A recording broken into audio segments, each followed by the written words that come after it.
മലയാളികൾക്ക് ഏറെ പ്രിയപ്പെട്ട താരങ്ങളിൽ ഒരാളാണ് ബാലചന്ദ്രൻ മേനോൻ.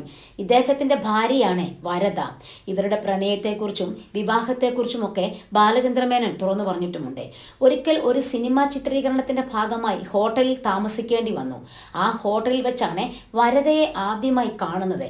കണ്ട കാഴ്ചയിൽ തന്നെ അവരോട് പ്രണയം തോന്നി എന്നാണ് ബാലചന്ദ്രൻ മേനോൻ പറയുന്നത്. ഉടനെ തന്നെ അവരുടെ വീട്ടിൽ പോവുകയും വിവാഹം ആലോചിക്കുകയും ചെയ്തു. അങ്ങനെ വീട്ടുകാർ ചേർന്ന് വിവാഹം ഉറപ്പിക്കുകയും വിവാഹം കഴിക്കുകയും ചെയ്യുകയായിരുന്നു. വിവാഹം കഴിക്കുന്ന സമയത്ത് 18 വയസ്സ് മാത്രമാണ് അവർക്ക് ഉണ്ടായിരുന്നത്. 18 വയസ്സുള്ള ഒരു കുട്ടി തൻ്റെ ജീവിതത്തിൽ ഒരുപാട് മാറ്റങ്ങൾ വരുത്തിയെന്നും അതിൽ അഭിമാനിക്കുന്ന വ്യക്തിയാണ് താനെന്നുമാണ് ബാലചന്ദ്രൻ മേനോൻ പറയുന്നത്.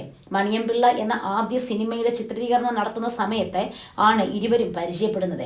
തിരുവനന്തപുരത്തെ കീർത്തി ഹോട്ടലിൽ വെച്ചാണ് ഇരുവരും യാദൃശ്ചികമായി കണ്ടുമുട്ടുന്നത്. സിനിമാ നടൻ കുഞ്ചനാണ് ഇവരെ ആദ്യമായി ഒരുമിച്ച് കാണുന്നത്. ഇവർ താമസിച്ച റൂമിന്റെ തൊട്ടടുത്തിരുന്നത് ആയിരുന്നു മറ്റുള്ളവർ താമസിച്ചിരുന്നത്. വരദയെ ബാലചന്ദ്രൻ മേനോൻ കണ്ട കാര്യം അന്ന് ആരും അറിഞ്ഞിട്ടില്ല.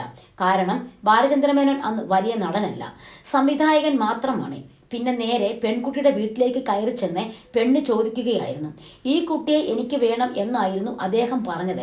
എന്നാൽ താൻ ഒരു സിനിമാക്കാരൻ ആയതുകൊണ്ട് വിവാഹം നടക്കില്ല എന്ന് പറയരുത് എന്നും അമ്മയോട് പറഞ്ഞു. വരദയുടെ അമ്മയോടെ തനിക്ക് ഇന്നും വലിയ ബഹുമാനമാണ് എന്നാണ് ബാലചന്ദ്രൻ മേനോൻ പറയുന്നത്. പിന്നീട് കുടുംബ പശ്ചാത്തലവും ജാതകവും ഒക്കെ നോക്കിയിട്ടാണ് വിവാഹം ചെയ്തത്. 1982 വർഷത്തിലാണ് ഇരുവരും വിവാഹം ചെയ്യുന്നത്.